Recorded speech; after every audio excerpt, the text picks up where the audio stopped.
되게 조금 받으시네? 네, 조금 받습니다. 원칙적으로 무보수 원칙이에요. 대표님들이 월급을 많이 못 받으니까 직원들도 많이 못 받는 걸까요? 대표님들이 이 질문 많이 하세요.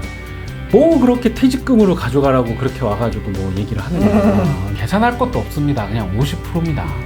안녕하세요. 중소중견기업 보스들의 골치 아픈 고민을 타파해줄 보고파TV를 책임지고 있는 윤책임입니다. 자, 오늘은 최적의 급여 설계라는 주제를 가지고 낱낱이 한번 파헤쳐 보도록 하겠습니다. 네. 옆자리에는 경영consulting 전문가 이재민 교수님 모셨습니다. 안녕하십니까? 안녕하십니까? 저희가 이렇게 보면 회사를 하잖아요. 사업을 하면 막 회사가 매출이 잘 나와요. 회사 얘기 막 올라가면 거기 대표는 돈도 엄청 많이 가져갈 것 같고 급여도 되게 많이 받을 것 같고 네. 그럴 것 같은데 제가 보니까 무조건 많이 가지고 가고 그러면 안 된다고 하더라고요. 네, 그럴 수 없죠. 왜 그런 걸까요? 보통 근로자분들은 네. 근로계약서로 하고, 그리고 근로계약서 상에서는 요즘 뭐 한창 이슈인 최저임금, 네, 뭐 통상임금, 최저임금, 평균임금 많은데요. 최저임금 이상을 줘야 된다라는 게 근로기준법상에 있는 거잖아요. 네네. 그런데 우리가 이제 법인 대표님들은 보시면 네. 법인 대표는 근로기준법상 근로자가 아니에요. 맞아요. 네, 그렇죠. 그리고 법인을 처음에 설립하실 때 정관이라는 거를 만들 텐데 정관에 만드는 그 임원들은 민법의 규정을 받는 자들이에요. 네. 민법에 보면 위임, 수임, 뭐 위임, 수임 뭐 이런 관계에 대해서 정의하는 게 나와요. 원칙적으로 무보수 원칙이에요. 네. 네, 무보수의 원칙을 따르고 있는데 대신에 네가 이걸 위임을 받아서 대행을 해주고 있으니 그거에 대한 계약서가 네. 있으면 돈을 받아도 좋아. 그래서 급여라고 안 하고 보수라고 합니다. 민법상의 보수 규정을 따르고 있기 때문에. 네. 그죠? 법인은 자연인이 아니기 때문에 법인의 소유자인 주주 분들이 오케이, 이분한테 연봉 1억 오케이, 2억 오케이를 해주는 절차도 반드시 필요한 거죠. 네. 이게 뭐 정관에 뭐 예를 들어서 난 돈 많이 갖고 가고 싶으니까 뭐 내 매출이 어느 정도인데 뭐 거기서 최대한 내가 가져올 수 2억 막 3억 이렇게 잡았단 말이에요. 대표님이 급여를 가져가게 되면 네. 대표님한테도 세금이 나올 거고 네. 사대보험 올라갈 거고 네. 그 다음에 회사 입장에서는 뭐 그걸 비용 처리는 할 수 있어서 법인세는 떨어지지만 어차피 그 법인도 중소기업은 대부분 대표님이 거의 다 갖고 계시잖아요. 그렇죠. 그러면 그렇죠. 적절한 수위가 있을 것 같습니다. 네, 그 포인트를 찾아내는 일들을 끊임없이 노력하셔야죠. 그리고 흔히 알고 있는 중소기업의 그 매출 규모가 어느 정도 될까요? 보통 제가 관리해드리고 있는 대표님들이 평균적으로는 30억에서 100억 사이가 제일 많죠. 30억에서 100억. 네. 그러면 그 정도 규모로 갖고 계신 그 대표님들이 한 급여는 어느 정도 받으시나요? 보통 처음 만날 때 대표님들하고 보수가 어느 정도 되십니까? 여쭤보면 네. 대략 연봉 6천입니다. 오, 조금 받으시네요? 네, 조금 받습니다. 그럼 여쭤보죠. 대표님, 연봉 6천이시면 생활비도 빠듯하실 것 같은데요. 네, 죽겠어요. 라는 말씀들을 하시죠. 근데 4대 보험이 많이 나가니까 세무사님들이나 뭐 옆에 있는 뭐 분들이나 이제 회사의 경리부장이나 과장님들께서 4대 보험이 좀 과다하게 나가고 실제로 많이 나가죠. 뭐 네. 건강보험료만 해도 벌써 네. 올해 거의 8%대까지 올라왔으니까. 그러니까요. 네, 이런 부분이 부담이 되니 당장 연봉을 못 올리시죠. 보통 말씀하시는 30억에서 100억 정도의 매출이 나는 그런 기업들의 적정한 대표님들의 그 급여는 어느 정도라고 생각하세요? 그게 이제 뭐 케이스 바이 케이스가 갈릴 텐데요. 뭐 네. 가족 구성도 있어야 되고 뭐 공제가 이런저런 게 있어야 되겠지만 네. 그런 거를 다 고려하면 너무 힘들고요. 네. 보통은 법인세를 내시는 그 세율하고 그 다음에 내가 내고 있는 종합소득세, 보수로 인한 종합소득세율을 어느 정도 비교를 계속 끊임없이 분석해서 해보실 수 있는 사람이 옆에서 도와드리면 네, 결정은 대표님께서 하시겠지만 네, 가이드는 잡아드릴 수 있죠. 그런 거네요. 보통 이제 법인세 보면 2억이 가장 큰 포인트로 바뀌는 구간이잖아요. 그렇죠. 뭐 10%에서 20%로 넘어가니까. 네, 그렇죠. 그걸 안 넘길 수 있게 급여를 가져가서 비용 처리를 할 수 있게 그 적정선을 또 하는 것도 하나의 포인트일 것 같습니다. 맞습니다. 네. 그 부분을 계속 끊임없이 찾아봐야 됩니다. 보통 이 작업을 하는 게 보통 3월에서 4월 달에 많이들 해드려요. 아, 왜요? 3월 달에 이제 우리가 아까 서두에 말씀드린 것처럼 대표님의 보수를 승인해 줘야 되는 상황이 생기니까 주주들이 3월에 주주총회를 하면서 뭐 연간 보수는 얼마로 하자. 그러면 매번 보수가 바뀔 수도 있겠네요. 매해마다. 매해 바뀔 수도 있죠. 만약에 이번 연도에 내가 매출이 많았어. 네. 이익이 좀 많았어. 그럼 올릴 수도 있는 거고. 그렇죠. 그럼 내년에는 또 낮출 수도 있는 거고. 그렇죠. 근로자 연봉을 조절하듯이 네. 최저임금에 저촉이 안 되게 조정을 하듯이 대표님의 연봉도 조절할 수 있는 거죠. 네. 네, 회사가 어려우면 사실 뭐 못 가져갈 수도 있는 겁니다. 그렇죠. 네, 못 가져갈 수도 있는 겁니다. 어차피 뭐 그 대표가 개인화할 수 있는 방법은 좀 다양하게 있지 않습니까? 저희가 네, 알듯이. 여러 가지. 뭐 그런 식으로라도 가져갈 수 있는 부분이 있으니까. 네, 네. 그러면 대표님 급여는 어느 정도 얼마나 설정해야 할까요? 보통 제가 대표님들께 일단 기본 8천 정도는 하시라고 말씀을 드리죠. 보통 이제 30억에서 100억 사이에 있는 네. 그런 분들은 거기서부터 시작을 해보시고 8천부터 그 다음에 보수 설계를 한번 뭐 해보시고 보수 설계를 해서 아 이게 합당하다라고 느껴지는 금액이 있으면 네. 그거를 이제 택하시면 되는 거죠. 그 보수 설계라고 하는 게 이제 내가 예를 들어서 8천을 가져가. 그러면 그게 이제 법인의 비용 처리가 되고 네. 이런 거 저런 거 제해서 법인세가 얼마 나온지를 봐서 네. 더 가져갈지 아니면 덜 가져갈지를 그렇죠. 정하는 거예요. 예, 네, 네. 예를 들어서 단기순이익이 2억이 나는 회사였다. 네. 그런데 뭐 2억 5천이 났다. 그럼 5천만 원은 법인세 20%를 낼 테니까. 그렇죠. 그러면 굳이 5천만 원을 법인세 20% 내실 필요는 없고요. 급여로 처리해 버리면 급여에서 20%만 낸다고 하면 사실 뭐 똑같은 거거든요. 법인에서 10%가 더 점프하느니 네. 5천만 원을 갖고 와도 35% 그대로니까. 네. 아, 그러니까 어떻게 보면 개인 소득세 그 종합소득세율하고 법인세율을 좀 놓고 결정적으로 이제 최종적으로 법인세 이 정도 나왔을 때 대표는 어느 정도를 더 가져가는 게 서로가 이득일까를 계속 맞춰봐야겠네요. 그렇습니다. 그렇습니다. 네.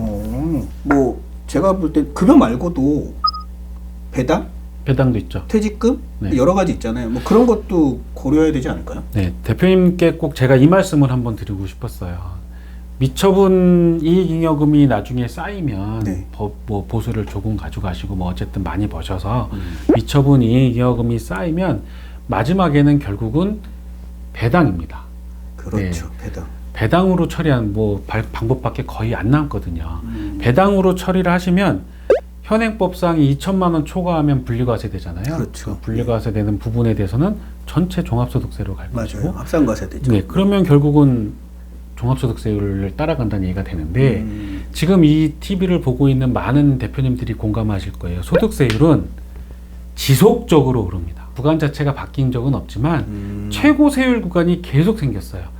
35%, 42, 40%, 뭐 38% 계속 올랐잖아요. 지금 한 45% 되죠. 네, 지금 45%까지 갔죠. 네. 제가 처음 봤을 때가 35%가 최고 세율 구간이었는데 이게 35, 8% 구간이 생기고 40%, 42%, 45% 구간이 생겼단 말이죠.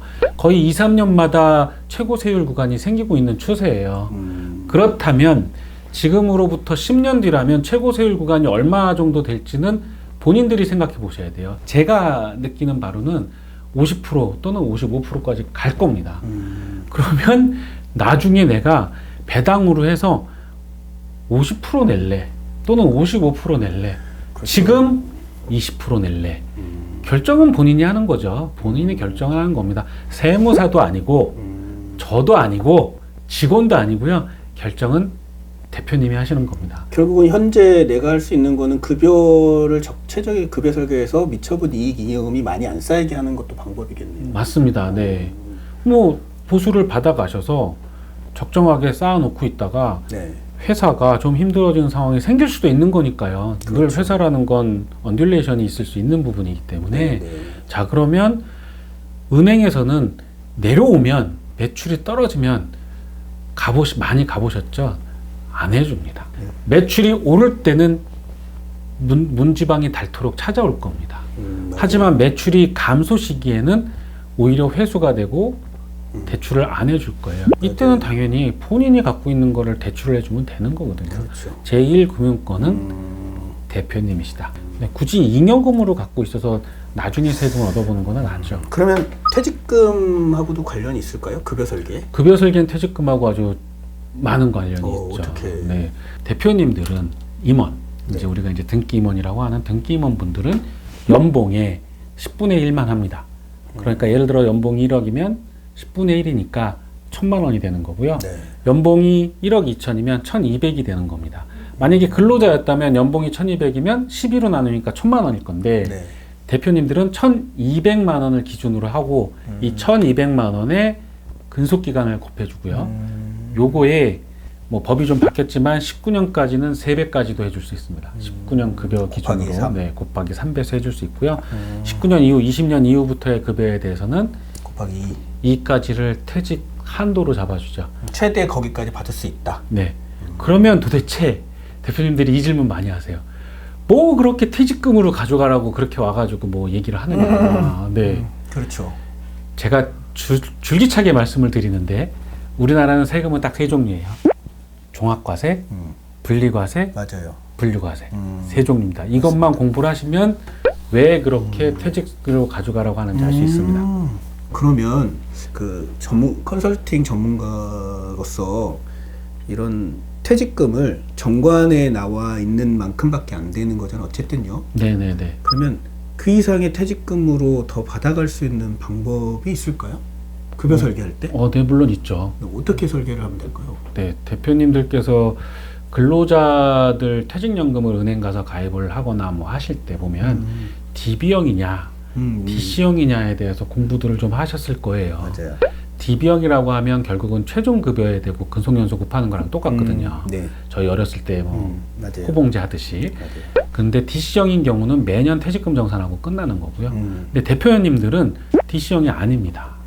DB형입니다. 자, 이제 여기서부터 개념을 정리하고 설명을 드려보면 연봉이 현재 1억이에요. 1억이시면 10분의 1 곱하면 1000만 원, 1000만 원의 2배수기 때문에 2천만 원. 2천만 원이 당해년도 퇴직 한도잖아요. 2천만 원씩만 적립을 하시면서 가는 분도 있는 거고요. 네. 무슨 얘기야? 나는 퇴직소득세가 저율과세되는 걸 이제 깨달았으니 2배수가 아니라 나는 그냥 5천 할래. 퇴직금으로 연간 5천만 원씩 내가 적립하고 가버릴래. 라고 하시는 분들도 있어요. 그렇죠. 근데 정관에는 안 되는 거죠. 정관에 현재 보면 계산해를 보면 2천만 원이 그쵸. 한도인데, 자 그럼 어떻게 효과적으로 이거를 다 퇴직금으로 한도를 높일 수 있냐면 최종 급여를, 최종 연봉을 예를 들어서 1억이 아니고요 2억 5천으로 해볼게요.